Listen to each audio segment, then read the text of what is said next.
அனைவருக்கும் வணக்கம். என் பெயர் அர்ஷின்சனா. பாரதியார் நூற்றாண்டு அரசு பெண்கள் மேல்நிலைப்பள்ளி, உடுமலைப்பேட்டை, திருப்பூர் மாவட்டத்தில் 7ஆம் வகுப்பு படிக்கின்றேன். வணக்கம் மாணவர்களே. நாளைக்கு சுதந்திர தினம். அந்த சுதந்திர தினத்தை எப்படி கொண்டாடணும்னு ஒரு வரலாற்று செய்தியுடன் ஆசிரியரை நான் உங்ககிட்ட பகிர்ந்து கொள்ள போகின்றேன். மாணவர்களே, பாரதியார் அவர்கள், மகாகவி பாரதியார் அவர்கள் உங்க எல்லாத்துக்குமே தெரியும் அல்லவா? அப்பொழுது இந்தியா ஆங்கிலேயர்களிடம் அடிமைப்பட்டு கொண்டிருந்த காலம் அது. இந்தியாவுக்கென எதுவுமே இல்லை. ஒரு குண்டூசி கூட லண்டனை எதிர்பார்த்து கொண்டிருக்கும் காலகட்டம் அது. அப்பொழுது வ.உ. சிதம்பரம் பிள்ளை அவர்கள் இந்தியாவுக்கென ஒரு சுதேசி கப்பல் உருவாக்குவதாக தெரிவித்திருந்தார். அடுத்த நாள் இந்தியாவுக்கான சுதேசி கப்பல் வெள்ளோட்டமிட போகிறது என்று செய்தித்தாளின் தலைப்புச் செய்தியில் வந்தது. அதை பார்த்து மகிழ்ச்சியுடன் இன்பத்துடன் பாரதியார் அவர்கள் தன் மனைவி, உற்றார், உறவினர், நண்பர்கள் என அனைவரிடமும் பகிர்ந்து கொண்டிருக்கிறார் நம்முடைய பாரதியார் அவர்கள்.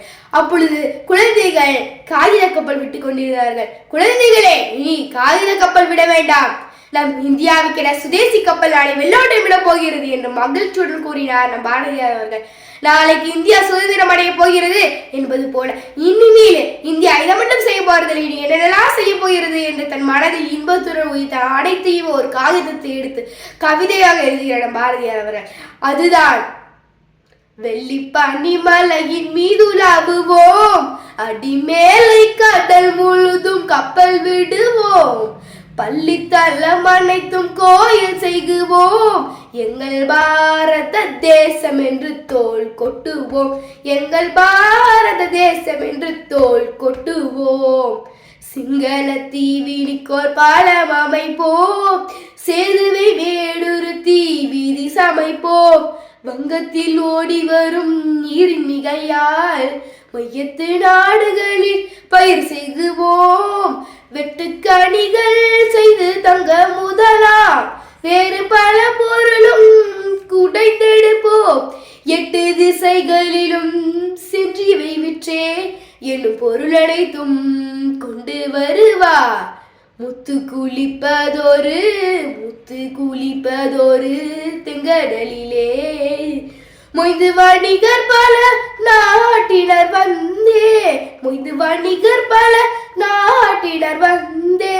நத்தினாமக்கினிய பொருள் கொணர்ந்து நம்மருள் வேண்டுவது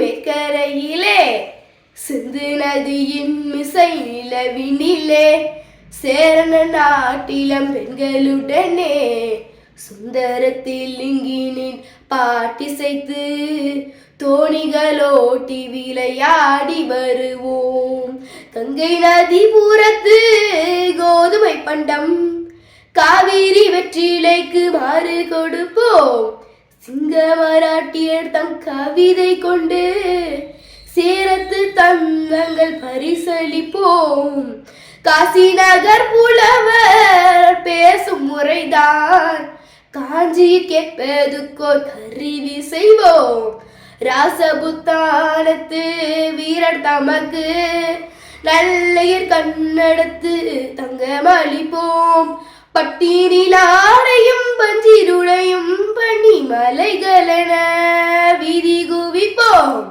கட்டி திரவியங்கள் கொண்டு வருவார் காசினி வணிகருக்கு அவை கொடுப்போம், ஆயுதம் செய்வோம், நல்ல காகிதம் செய்வோம், ஆலைகள் வைப்போம், கல்வி சாலைகள் வைப்போம், ஓய்தல் செய்யோம், தலை சாய்தல் செய்யோம், உண்மைகள் சொல்வோம், பல வன்மைகள் செய்வோம், கூட்டைகள் செய்வோம், உடுப்பாடைகள் செய்வோம், கோணிகள் செய்வோம், இரும்பாணிகள் செய்வோம், நடையும் பரப்பும் உணர் வண்டிகள் செய்வோம், ஞானம் நட்டுங்க வரும் கப்பல்கள் செய்வோம், மந்திரம் கற்போம், வினை தந்திரம் கற்போம், வானை அளப்போம், கடல் மீனை அளப்போம், சந்திர மண்டலத்தியல் கண்டு தெளிவோம், சந்து தெரு பெருக்கும் சாத்திரம் கற்போம், காவியம் செய்வோம், நல்ல காடு வளர்ப்போம், கலை வளர்ப்போம், கொள்ளருளை வளர்ப்போம், ஓவியம் செய்வோம், நல்ல ஊசிகள் செய்வோம், உலக தொழில் அனைத்தும் உவந்து செய்வோம், சாதி 2 ஒழிய வேறில்லை என்றே தமிழ் மகள் சொல்லிய சொல் அமிர்தம் என்போம், நீதி நெறியின்றி பிறர் உதவும் நேர்மையின் மேல் அவர் கீழவர் மற்றோர். பாரத தேசம் என்று பெயர் சொல்லுவார், மீதி பையன் கொள்ளுவார், தூயர் பகை வெல்லுவார். பாரத தேசம் என்று பெயர் சொல்லுவார், மீதி பையன் கொள்ளுவார், தூயர் பகை வெல்லுவார். பாரதியார் அவர்கள் பாருங்க எவ்வளவு அருமையா கொண்டாடிக்கிறாங்க. இது போல நாளைக்கு நாம சுதந்திர தினத்தை சிறப்பா கொண்டாடுவோம் மாணவர்களே. நாளைக்கு மறக்காம பள்ளிக்கூடத்துக்கு வந்துருங்க. நன்றி, வணக்கம்.